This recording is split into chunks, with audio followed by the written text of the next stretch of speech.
in the deepest bowels of Necromunda's underhive, where the Emperor's light has never touched rusted metal and the air tastes of desperation, human beings are bought and sold like rounds of ammunition. Here, in markets that exist in the spaces between maps, slavery wears 1,000 different masks, but always bears the same scarred face of absolute ownership. The flesh merchants of the Sump don't call it slavery, of course. They use cleaner words: indentured service, labor contracts, penal rehabilitation. But watch a gang boss examine the muscles of a trembling hab worker, checking teeth and testing reflexes like livestock at auction, and the euphemisms crumble like hab blocks in an acid storm. There are 10,000 ways to lose your freedom in the 41st millennium, but in the Underhive, they've perfected them all into a science. Vex Grimwald runs one of the largest flush markets in Sector 7, a sprawling bazaar of human misery carved from the skeletal remains of ancient machinery. His customers range from minor gang lords seeking cheap labor to off-world traders with appetites that don't bear close examination. Today, as every day for the past 30 years, Vex inspects his inventory with the practiced eye of a veteran quartermaster. Fresh batch from the upper levels, his Lieutenant Kaz reports, gesturing to a line of shackled figures still wearing the tattered uniforms of defunct manufactorum workers. Factory closure in dust falls. Management couldn't pay the guild tithes, so the workers got liquidated as assets. If you're following this descent into the Imperium's darkest corners, hit that subscribe button. The Emperor protects those who witness the truth, no matter how brutal it may be. The workers, 43 men, women, and children, stand with the hollow eyes of those who've learned that hope is just another luxury they can't afford.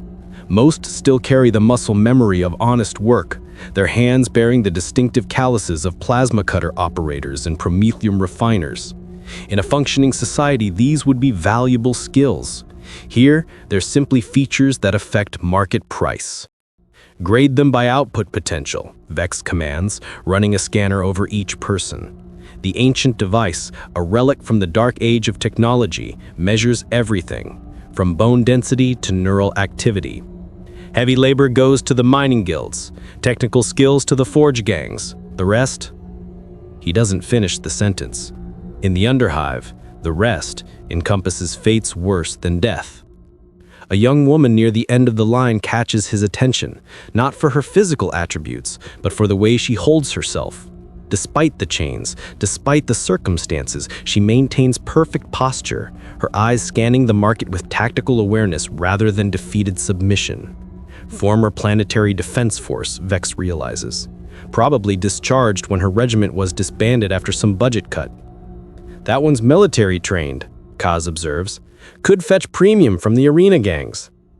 Or the pleasure houses, another merchant interjects, his augmetic eye whirring as it focuses on her. Clean features, combat conditioning. The nobles always pay extra for fighters who can actually fight back. The woman's jaw tightens almost imperceptibly, but she remains silent. Smart. Speaking up in the flesh markets only draws the wrong kind of attention. Vex has seen 1,000 like her, proud soldiers reduced to chattel because the Imperium's war machine ground up their units and spat out the survivors as surplus population. Behind the main auction floor, deeper in the market's labyrinthine structure, specialized traders deal in more exotic merchandise. Children with psychic potential, their minds wrapped in null field generators to prevent accidents. Tech adepts who fell from grace, their augmetic implants making them valuable to gangs seeking to reverse engineer Mechanicus technology. Even the occasional off-worlder captured during raids on merchant vessels foolish enough to venture too close to Necromunda's gravity well. The Vox system crackles to life, announcing the day's primary auction. Hundreds of buyers emerge from the shadows, gang representatives, corporate agents, and worse things that prefer not to be seen in good lighting.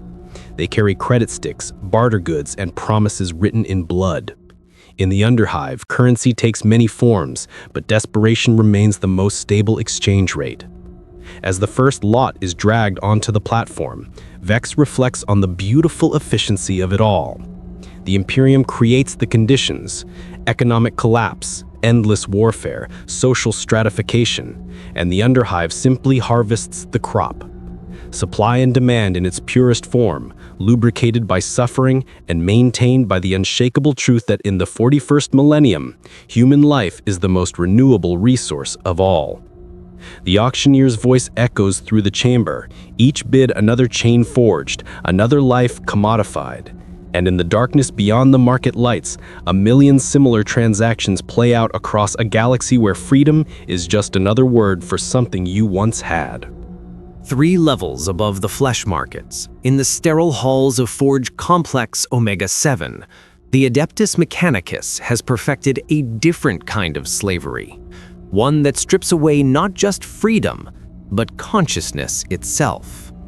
Here, in assembly chambers that hum with the cold efficiency of sacred machinery, human beings are transformed into servitors through a process the tech priests call blessed optimization. Magos Biologicus Zerith 9 oversees the conversion lines with the dispassionate precision of a master craftsman. To him, the writhing figures strapped to the surgical tables are not people, but raw materials awaiting refinement. Each lobotomization, each cybernetic grafting, each neural pathway severed brings them closer to the machine god's perfect vision. Intelligence without will, strength without rebellion, service without question. Subject 4471 demonstrates excellent motor cortex integration. He voxcasts to his subordinates, his mechadendrites dancing over a half-converted gang member whose skull bears fresh surgical scars. The man's eyes still hold traces of awareness, flickering with the desperate hope that this is all some horrible nightmare. Soon, Zerith notes with satisfaction, those eyes will show nothing but the serene emptiness of perfect compliance. The Mechanicus sources its raw material through a network of agreements that span the galaxy's breadth. Criminals sentenced to rehabilitation, debtors whose families cannot pay Imperial tithes, volunteers from worlds so desperate they see servitorization as a pathway to something better than starvation. The tech priests don't discriminate. Flesh is flesh, and the machine god's hunger for servants is infinite. In Bay 7, a batch of former PDF troopers undergoes conversion into combat servitors. Their military training makes the process more complex, requiring careful neural mapping to preserve tactical subroutines while excising inconvenient concepts like self-preservation and moral objection. Zerith watches through his optical array as servo skulls buzz around the subject, each one carrying specialized tools for the delicate work of consciousness removal. Maintain cranial pressure at optimal levels, he instructs his tech adepts. We require these specimens to retain combat effectiveness while eliminating psychological resistance patterns. The irony is lost on him entirely. They're preserving the ability to kill while destroying everything that makes killing morally complicated. One subject, a former sergeant named Corvain, still possesses enough awareness to whisper prayers to the Emperor. The words tumble from his lips in broken fragments. Blessed, protect, Emperor's light. Soon those neural pathways will be severed, replaced with loyalty protocols that brook no contradiction and feel no doubt. He will serve the Omnissiah with perfect devotion because he will be incapable of doing so otherwise. The conversion process follows ancient templates, each step sanctified by 10 millennia of repetition. First comes the blessed anesthesia, administered through sacred needles blessed in the oils of Mars. Then the cranial opening, performed by servitors who were once human themselves, a beautiful recursive loop of creating creators. Neural tissue is carefully removed, cataloged, and either incinerated as blessed offerings or preserved for study. The empty spaces are filled with cogitator implants, their silicon pathways mapping new routes through what remains of the brain. Still with us in the darkness? Hit that like button if this glimpse into the Mechanicus's sacred work chills your soul to its core. Zirith pauses at Station 12, where a young woman barely past her 20th year undergoes preparation for servitorization. Her crime was attempting to organize fellow factory workers into some primitive form of labor union, a dangerous concept that threatens the stable hierarchies the Imperium requires. Her neural patterns show elevated creativity indices and problem-solving capabilities that would normally make her an excellent candidate for technical roles. Instead, those very capabilities mark her for the most complete form of lobotomization. Creative minds breed dissent. Problem solvers question orders. The Omnissiah has no need for innovation from the flesh weak, only obedience refined to mechanical perfection. Begin frontal cortex ablation, he commands. The servo skull designated Shirigen Prime descends, its monomolecular scalpels gleaming under the surgical lumens. Each cut is calculated to the nanometer, guided by machine spirits that understand anatomy better than any flesh-bound physician ever could. The woman's struggles weaken as crucial neural connections are severed. Her personality, her hopes, dreams, fears, and ambitions dissolves like morning frost under a desert sun. What remains is a biological chassis awaiting programming, a vessel ready to be filled with whatever directives the Mechanicus requires. In the adjacent bay, yesterday's batch of completed servitors stands in perfect formation awaiting assignment. Their skulls bear the surgical scars of transformation like badges of honor, while cogitator screens flicker behind their empty eye sockets. Each one represents hundreds of hours of careful work, a triumph of sacred technology over the chaotic inefficiencies of human free will. Some will labor in the forge factories, their enhanced musculature allowing them to work without rest until their biological components finally fail. Others will serve as guards, their modified nervous systems incapable of fear or hesitation. A select few will become gun servitors, their arms replaced with laser cannons and their targeting protocols wired directly into their visual cortex. All will serve, none will complain. And when their biological components wear out, they will be recycled with the same efficiency that created them, their mechanical parts salvaged for the next batch of conversions, while their organic remains feed the nutrient vats that sustain other servitors. The Omnissiah's vision made manifest, humanity perfected through the blessed removal of everything that made it human in the first place. On the industrial world of Mordian Prime, the monthly conscription raids unfold with the ruthless precision of a military operation, because that's exactly what they are. Colonel Vask Meridian of the 47th Penal Legion leads his stormtroopers through the sprawling hab-blocks of Hive Terminus, turning crime into the Imperium's most reliable source of expendable soldiers. Remember, Vask addresses his men through the Voxnet as their Valkyrie gunships descend toward the target zone. We're not here to determine guilt or innocence. The Administratum has already calculated our quotas. Every world owes the Emperor its criminals, and today, Mordian Prime pays its debt. The raids begin before dawn, when exhaustion makes resistance less likely, and the darkness conceals the true scope of the operation. Squads of arbitrators and PDF troopers sweep through predetermined sectors, following lists compiled by surveillance servitors and informant networks. The crimes range from genuine offenses, theft, murder, sedition, to infractions so minor they would be laughable if they weren't so deliberately engineered. Jorik Thorn, a manufacturing worker, finds his door kicked in at 0347 hours for the crime of industrial sabotage. He reported a safety violation in the plasma foundries that cost his supervisor a productivity bonus. Mira Kalos, a scribe in the planetary archives, faces charges of data hoarding after she kept backup copies of records that a corrupt official wanted destroyed. Dozens of others discover that unpaid fines, association with suspected dissidents, or simply living in the wrong sector at the wrong time has earned them a one-way trip to the nearest penal legion. The beauty of the system, Vask reflects, as he watches another transport filled with fresh conscripts, lies in its self-perpetuating nature.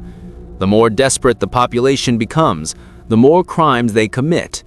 The more crimes they commit, the larger the harvest for the penal legions. And the larger the penal legions grow, the more meat the Imperium has to throw at its enemies. Processing Center 7 reports full capacity. Shall we open the overflow facilities? Negative. Transfer excess to the orbital stations. The Navy always needs press-ganged crew for their ships. Vask doesn't mention that naval service for conscripts typically involves the most dangerous postings, manning gun batteries during boarding actions, clearing potentially toxic air recycling systems, or serving as expendable scouts during void battles. In Processing Bay Alpha, newly captured conscripts undergo the ritual humiliation designed to break their civilian identities. Personal belongings are confiscated and incinerated, not because they're dangerous, but because attachment to material possessions breeds hope, and hope breeds resistance. Names are replaced with numerical designations. Heads are shaved not for hygiene, but to strip away the last vestiges of individual identity. The tension builds. Subscribe to witness more tales from the Dark Millennium as we descend deeper into the Imperium's machinery of human consumption. Marcus Vogue, former assistant supervisor at a water reclamation plant, stands in line awaiting his explosive collar fitting. His crime was questioning why worker rations decreased while management prerequisites increased. Now he watches as the tech calibrates the device that will define the rest of his almost certainly short life. Standard proximity detonator, the tech explains with the boredom of someone who's fitted thousands of identical devices. Stray more than 50 meters from your unit and it triggers. Remove it without proper codes, it triggers. Heart rate drops below 20 beats per minute for more than 30 seconds, it triggers. Any questions? Marcus has 1,000 questions, but asking them would only earn him a beating. The explosive collar isn't just a control mechanism, it's a psychological weapon designed to make every moment a conscious choice to remain enslaved rather than die free. The orientation process strips away illusions with methodical efficiency. Former gang leaders discover that they are now the lowest form of life in the Imperial military hierarchy. White-collar criminals who embezzled from corrupt officials learn that their accounting skills make them perfect for calculating ammunition expenditures in active war zones. Even genuine hardened criminals find themselves overwhelmed by the casual brutality of Imperial military doctrine. Your old lives are ended, Colonel Vask addresses the newest batch of conscripts, his amplified voice echoing through the cavernous processing bay. Your crimes have purchased your redemption through service to the Emperor. You will fight, you will die, and if you're very, very lucky, you might die for something that matters. The first lesson begins immediately, learning to march in formation while wearing the explosive collars. The devices aren't just psychological weapons, they're practical tools for maintaining unit cohesion. Stay close to your squad or die. Simple, effective, and immune to the philosophical objections that free men might raise.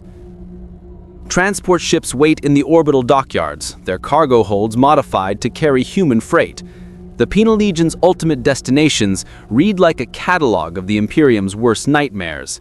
Armageddon's ash wastes, where orc warbands test new weapons on expendable targets. The Cadian Gate, where chaos incursions require constant waves of bodies to hold the line. Tyranid containment zones, where someone needs to walk point through areas too dangerous for regular Imperial Guard. As the conscripts file into the transport ships, Vask calculates the mathematics of Imperial justice. Each raid yields roughly 80% attrition within the first year of service. The survivors either die in their second year, or in rare cases, earn redemption through exceptional valor and rejoin normal Imperial society. But the system doesn't depend on redemption, it thrives on consumption. For every criminal redeemed, 10 more are created by the very conditions that make redemption necessary. The wheel turns, the quotas are filled, and the Emperor's endless wars receive their steady supply of expendable soldiers, who fight not from loyalty, but from the simple calculation that a slim chance of survival beats certain death by detonation. The last transport lifts off as dawn breaks over Mordian Prime, carrying its cargo of the condemned toward distant battlefields. By tomorrow, new crimes will be committed, new lists compiled, and new raids planned. The machine of Imperial justice grinds forward with inexorable momentum, turning citizens into criminals and criminals into corpses, with the sacred efficiency that has sustained the Imperium for 10,000 years. In the webway passages above real space, where twisted spires of Kamarog pierce the fabric of reality itself, the Dark Eldar have elevated slavery to an art form that spans millennia. Here, in the Dark City's flesh markets, suffering is currency and pain is profit, as Cabal raiding parties return from their hunting expeditions across the galaxy with holds full of screaming cargo. Archon Vexthera of the Cabal of the Screaming Needle stands upon the observation deck of her command vessel, watching her latest harvest being processed in the ship's torture chambers. Unlike the crude brutalities of human slavery, the Dark Eldar approach is refined, sophisticated, designed to extract the maximum possible agony from each soul before it finally breaks. They have had 10,000 years to perfect their techniques, and the results show in every precisely calculated cut, every carefully modulated scream. Exceptional yield from the agricultural world of Baron's Rest, her Dracon reports, gesturing to the rows of suspended humans in the ship's belly. The population was unprepared for void-born attackers. We took nearly 10,000 before their PDF could mount effective resistance. The raid itself had been a masterpiece of Dark Eldar efficiency. Webway portals opened in the planet's major population centers simultaneously, disgorging waves of warriors whose very presence spread terror like a plague. Splinter rifles whispered death from impossible angles, while wyches danced through crowds of fleeing civilians, selecting the finest specimens for capture rather than execution.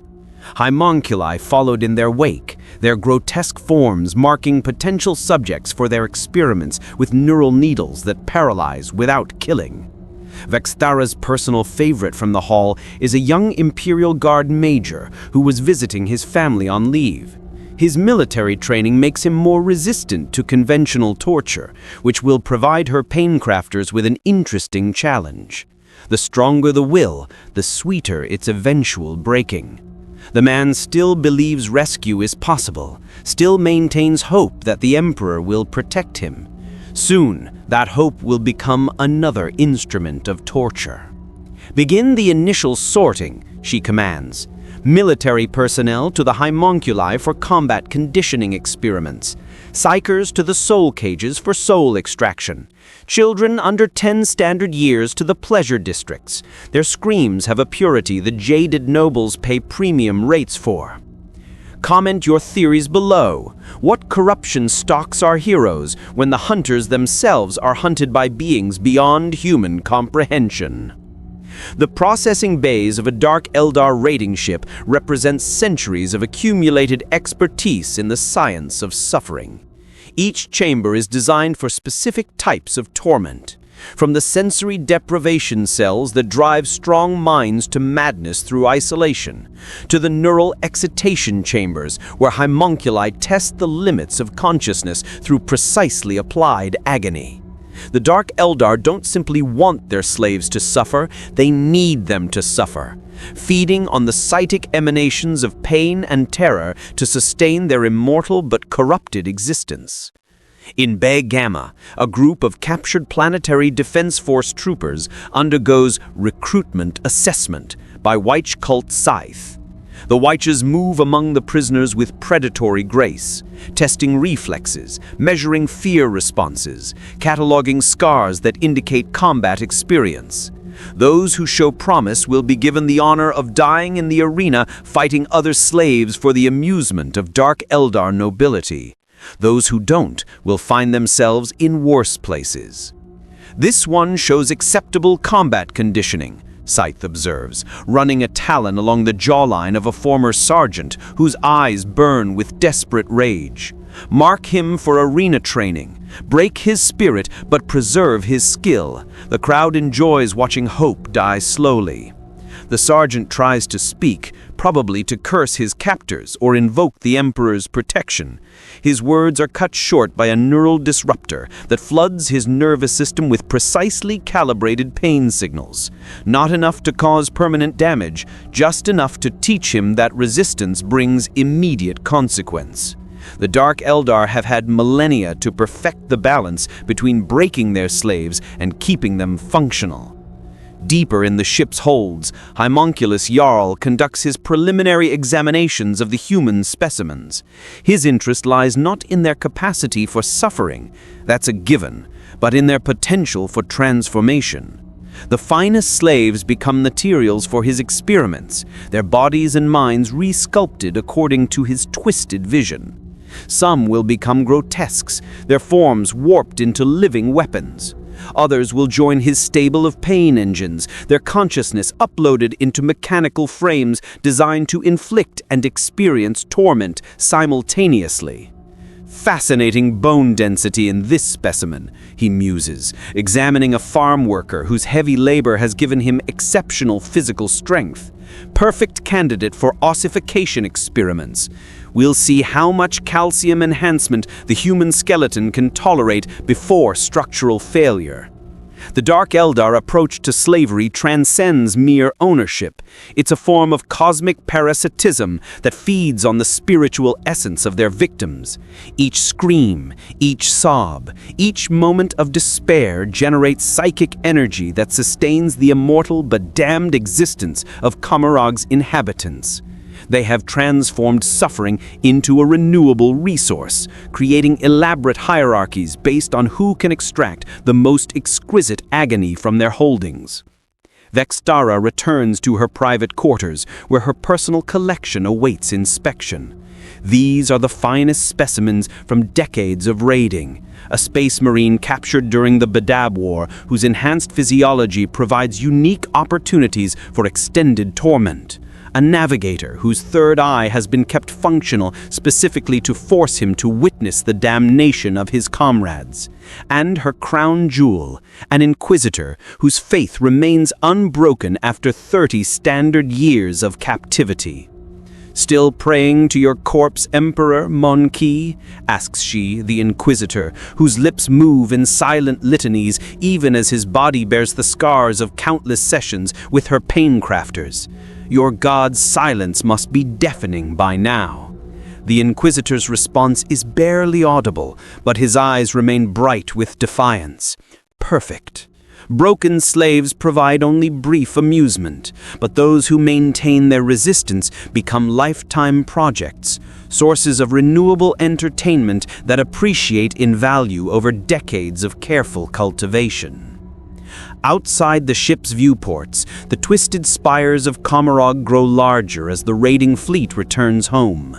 Soon the holds will be emptied and their contents distributed throughout the Dark City's markets, laboratories, and pleasure districts. Some slaves will die quickly, others will live for centuries, their existence a testament to the Dark Eldar's infinite creativity in the realm of suffering. And across the galaxy, new raids are already being planned, new worlds marked for harvest, new populations identified for capture. The Dark City's appetite is infinite, and real space provides an endless supply of souls to feed its hunger. In the forsaken depths of the Ghoul Stars, where reality grows thin and the warp bleeds through the cracks of creation, chaos cults have perfected the most abhorrent form of slavery imaginable, the systematic breeding of human livestock for the dark god's endless appetites. Here, in underground complexes that stretch for kilometers beneath dead worlds, generations of the damned spawn new generations in darkness, their lives measured only by their utility to powers beyond mortal comprehension. cultist overseer Malachar, the Twice-Born, surveys his domain from a platform carved from living bone, watching thousands of breeding pens stretch into the perpetual twilight of the spawning caverns. Below him, 3 generations of carefully cultivated human cattle labor in service to the ruinous powers, their bloodlines refined over decades to produce specific traits that please different aspects of chaos. The Coronate stock shows excellent aggression metrics this cycle, reports his lieutenant, a woman whose face bears ritual scars that spell blasphemies in languages that predate human civilization. Testosterone levels optimal, territorial instincts enhanced, pain tolerance exceeding baseline by 40%. The breeding program follows principles that would make a tech priest weep with admiration if they weren't so utterly damned. Each bloodline has been selectively bred for traits that maximize their value to specific chaos entities. The corn stock produces warriors whose rage burns hotter than plasma reactors. The Slaneshi lines birth children whose beauty is matched only by their capacity for perversion. The Nurgle breeds carry diseases that would devastate normal populations while thriving themselves. And the Zinch bloodlines manifest psychic potential at rates that defy Imperial statistical models. In Section Alpha, the newest harvest undergoes their first exposure to chaos corruption. Children born into this nightmare world know no other reality than servitude to entities that feast on suffering, but even they must be properly conditioned to serve their intended purposes. The process begins early, newborns exposed to warp emanations that twist their developing minds, toddlers fed on nutrients corrupted with demonic essence, adolescents subjected to rituals that would drive normal humans to immediate insanity. Malachar pauses at Pen 4471, where a group of 12-year-olds designated for Slaneshi's service undergo their daily conditioning. Their handlers, themselves products of earlier breeding cycles, guide them through exercises designed to enhance sensation and reduce psychological barriers to exploitation. The children laugh and play, unaware that their games are actually training protocols for lives of exquisite torment ahead. "Excellent neuroplasticity in this batch," the handler reports. "Full sensory modification should be complete within 2 standard years." The beauty of the system, Malachar reflects, lies in its self-perpetuating nature. Unlike conventional slaves who must be captured and broken, his stock breeds true to their conditioning. They don't rebel because they've never known freedom. They don't resist corruption because it's been woven into their genetic code. They are born damned, raised damned, and die serving powers that view their very existence as amusing diversions. Still with us in the darkness? The horror deepens. Subscribe if you dare witness how far humanity can fall when the gods themselves become slave masters. In the Tinch sectors, young psychers demonstrate their developing abilities under the careful observation of chaos sorcerers. These children, bred from bloodlines carefully selected for psychic potential, represent the cult's most valuable commodity. Their minds, shaped from birth by warp exposure, channel chaotic energies with an efficiency that would make sanctioned psychers seem like crude approximations. Subject 7749 achieved Category Gamma manifestation at age 9. Spontaneous reality alteration within a 3-meter radius. Temporal distortion effects lasting up to 4 minutes. The child in question, a girl whose eyes swirl with colors that don't exist in normal space, casually reshapes a steel bar into a sculpture of crystallized time while her handlers take notes. She has no understanding that her abilities are unusual, no concept that reality isn't supposed to bend to her whims. To her, this is simply how the world works. The breeding complexes extend far beyond simple human reproduction. In the deepest chambers, where the barrier between real space and the warp grows gossamer thin, experiments in crossbreeding produce hybrid offspring that combine human adaptability with demonic essence. These abominations serve as elite troops, their partially manifested demonic nature making them immune to conventional weapons while retaining enough humanity to operate in normal space. Malakar's personal project occupies the restricted zones of level Omega, an attempt to breed humans designed specifically to serve as permanent hosts for greater demons. The process requires careful genetic manipulation, spiritual conditioning from birth, and exposure to warp energies that would instantly obliterate normal humans. Success rates remain low, but each viable host represents decades of investment paying dividends that could reshape entire sectors. The latest batch shows promising demon compatibility markers, his chief geneticist reports. The woman's body bears mutations that mark her as blessed by grandfather Nurgle, her flesh rippling with beneficial plagues that enhance her research capabilities. The neural tissue density increased by 30% and soul structure showing appropriate flexibility for demonic possession. The children, designated for demon hosting, undergo conditioning that transcends mere physical preparation.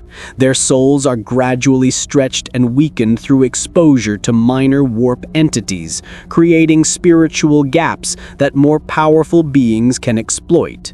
By adolescence, their consciousness exists in a constant state of partial possession, sharing mental space with lesser demons that prepare them for greater unions ahead. The most disturbing aspect of the breeding program isn't its scale or its efficiency, it's the genuine happiness of its products. These children know only the love of their chaos-touched handlers, the warmth of their demon-blessed communities, and the joy of serving entities that they've been conditioned to view as divine parents. When they die in service to the dark gods, they do so with smiles on their faces and prayers of gratitude on their lips. Across the breeding complex, thousands of human cattle live out their carefully orchestrated lives, each generation more perfectly adapted to serve chaos than the last. Some will become warriors in the long war, their enhanced aggression and pain tolerance making them ideal shock troops. Others will serve as living batteries, their psychic potential harvested to power demonic rituals. The fortunate ones will simply be sacrificed in massive offerings, their deaths feeding entities whose hunger spans eternity. And in the depths of the warp, the dark gods smile on Malakar's work, their ancient rivalry temporarily set aside in appreciation for such perfectly corrupted devotion. Here, in these spawning pits of damnation, humanity's future is being bred in captivity, shaped by powers that view mortal suffering as the highest form of art. Across the breadth of the Imperium, on 10,000 worlds spinning through the void, the greatest slavery of all unfolds with the inexorable certainty of orbital mechanics, the Imperial Tithe. Every world, every system, every sector must feed the endless hunger of the Emperor's war machine. And that hunger demands not just resources, but lives measured in billions. Here, in the administrative chambers of Holy Terra and the compliance offices of distant worlds, human bondage wears the mask of patriotic duty, while enslaving entire populations to a system that devours its own children. Governor Thaddeus Corval of Agrippina Tertius stands before the towering blast doors of the planetary treasury, reviewing the demands that arrived with this cycle's administratum delegation. The parchments stretch for meters, requisitions written in high Gothic that transform abstract numbers into human misery with bureaucratic precision. 14 million tons of refined promethium, 600,000 units of manufactured goods, and, most crushing of all, 800,000 souls for the Imperial Guard. 800,000, he whispers, the number echoing in the cavernous chamber like a death sentence. His world's population barely exceeds 12 million. The Tithe will take 2/3 of every family's children, leaving behind only the elderly, the infirm, and those too young to hold the lasgun. Within a generation, Agrippina Tertius will be a dead world, its sacrifice measured in empty homes and silent streets. The system operates with mechanical efficiency that would impress the Adeptus Mechanicus. Each world receives its assessment based on production capacity, population metrics, and strategic value. The calculations ignore individual circumstances, family bonds, or local needs. Such considerations are inefficiencies that the Imperium cannot afford. Children are separated from parents with the same cold precision used to harvest grain, sorted by aptitude and shipped to destinations they will never see again. Lord Commander Militant Xerion of the 847th Cadian Shock Regiment oversees the recruitment processing on Hive World Mortuus Prime, watching as conveyor belts of human cargo move through the sorting facilities. Young men and women from across the sector stand in endless queues, their faces bearing the numb acceptance of those who understand their fate but cannot change it. Prime physical specimens from the agricultural worlds, his quartermaster reports, gesturing to a group of farm worlders whose years of hard labor have given them the build Imperial doctrine prefers. Excellent muscle development, strong cardiovascular systems, minimal augmetic dependencies. The agricultural worlds always provide the best soldiers, Xerion reflects. Their populations are hardy, disciplined, and naive enough to believe in concepts like honor and duty. Unlike Hive-worlders who understand too well what the Imperium really is, farm-worlders arrive at recruitment centers with genuine faith in the Emperor's benevolence. That faith makes them perfect soldiers, right until the moment it gets them killed. The tension reaches its breaking point. Comment below if you recognize the true horror of a system that makes slavery seem like salvation. In the adjacent processing bay, Tech Adept Gamma 7 calculates the beauty of Imperial logistics. Each tithe cycle produces precise ratios. 40% of conscripts die in their first engagement. 30% survive to see their second year. 25% achieve veteran status, and 5% live long enough to earn retirement. The numbers balance perfectly. High enough turnover to justify constant recruitment, low enough survival rates to prevent veteran units from developing inconvenient ideas about their expendability. Efficiency metrics remain optimal. Projected casualty rates align with resource allocation models. The machine functions as designed. But the machine requires constant feeding. On Feral World Corralis, tribal chiefs receive ammunition and medical supplies in exchange for their young warriors. On Death World Catachan, recruitment becomes a form of population control, preventing the harsh environment from producing humans too dangerous for Imperial control.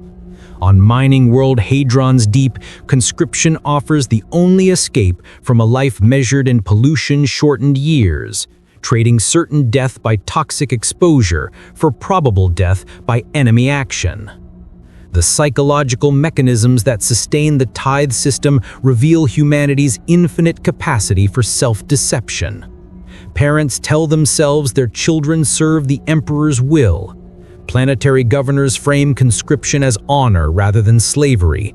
Even the conscripts themselves often embrace their fate, seeing military service as their contribution to humanity's survival rather than their sacrifice to an uncaring machine.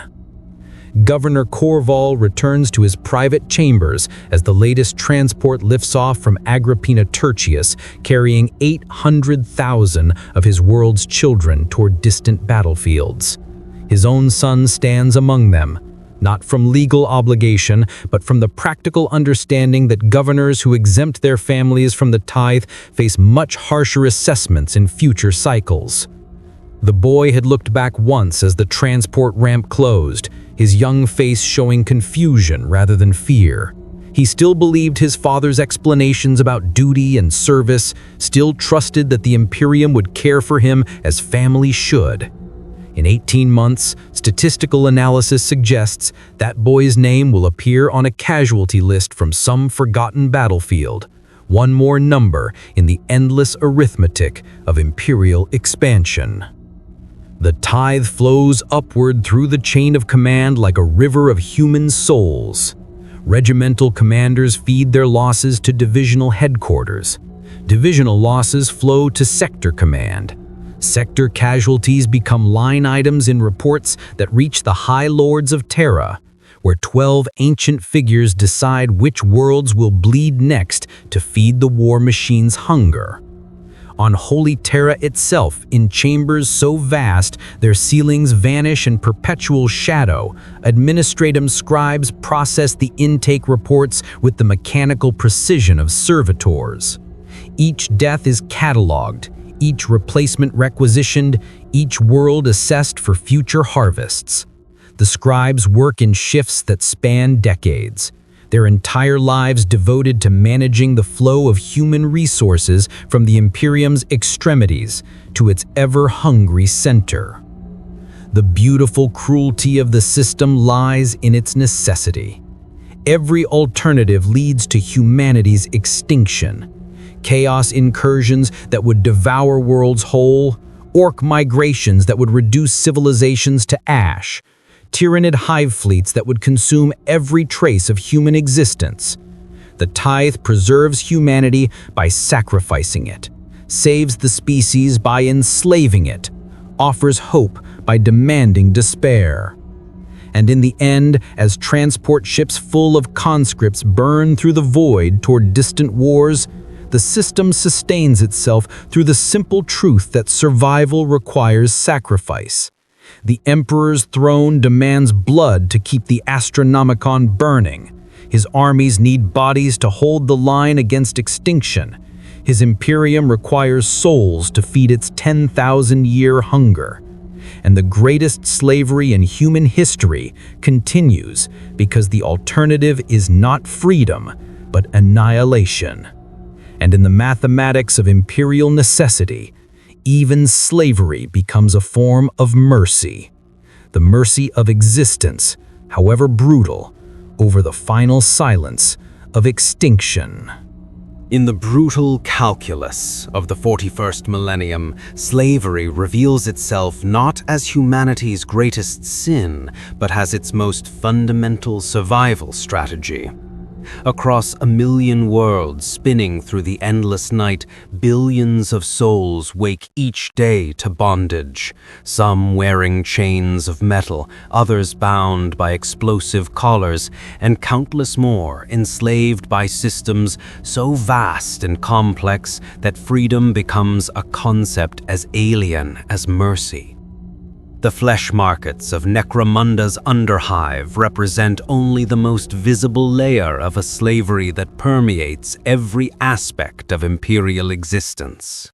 Below the crude transactions of gang lords buying muscle lies the surgical precision of tech priests converting consciousness into compliance, their servitor production lines turning human will into mechanical obedience. Beyond the brutal efficiency of penal legion recruitment stretch the nightmare realms where Dark Eldar elevates suffering to art form, their raids harvesting souls across entire sectors for the entertainment of beings who view mortality as temporary inconvenience. Yet even these horrors pale beside the systematic breeding programs hidden in chaos-controlled space, where human cattle produce new generations specifically designed for damnation. Children born into worlds where corruption flows like water, their genetic codes rewritten to serve entities that feast on spiritual essence, represent slavery's ultimate evolution. bondage that begins before birth and extends beyond death into whatever passes for eternity in the realm of the dark gods. But the crown jewel of human enslavement remains the Imperial Tithe itself, the bureaucratic machinery that transforms entire populations into statistical resources. Here, slavery wears the mask of duty, chains disguised as honor, servitude wrapped in the golden rhetoric of service to the emperor. Families surrender their children not to slave traders, but to recruitment officers. Worlds empty themselves not under threat of conquest, but in response to administrative requisitions stamped with the Aquila of Terra. The mathematics remain constant across every form of bondage the galaxy offers. Necromunda's fresh markets process thousands, while Kamorag's soul cages hold millions. Chaos breeding pits spawn generations of the damned, while the Imperial Guard conscript billions every year to feed wars that span centuries. Each system feeds the others in an endless cycle of consumption. Penal legions supply criminals, criminals become servitors, servitors maintain the infrastructure that produces more criminals. The most chilling aspect of this vast enslavement isn't its scale or cruelty, but its absolute necessity. Remove the flesh markets, and the Underhive's economy collapses into anarchy that makes slavery seem merciful.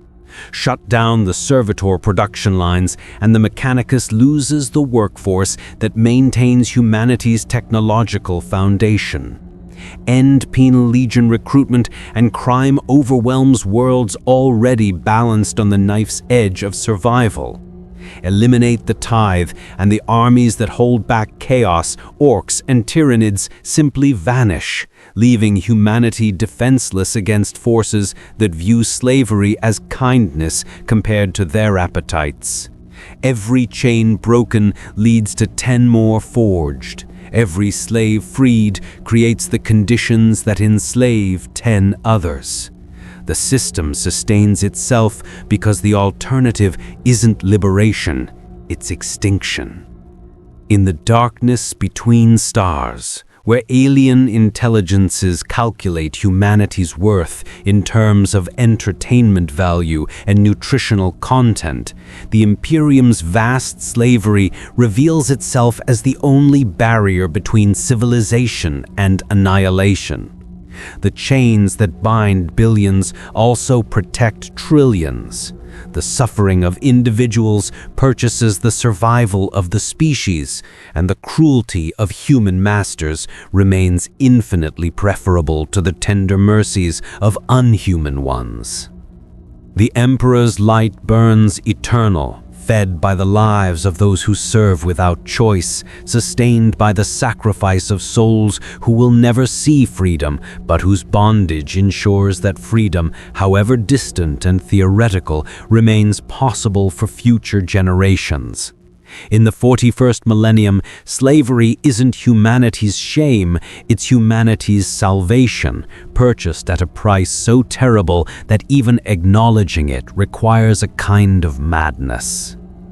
And in the depths of the Imperial Palace, where the golden throne consumes 1,000 psychers daily to maintain its function, the ultimate slave, the Emperor himself, continues his 10,000-year vigil, bound to his duty by chains stronger than any forged by mortal hands. The greatest slave driver in human history remains its greatest slave. And in that paradox lies perhaps the only truth that makes the nightmare bearable. Even the gods serve something greater than themselves. The wheel turns, the chains tighten, and humanity endures, one slave at a time.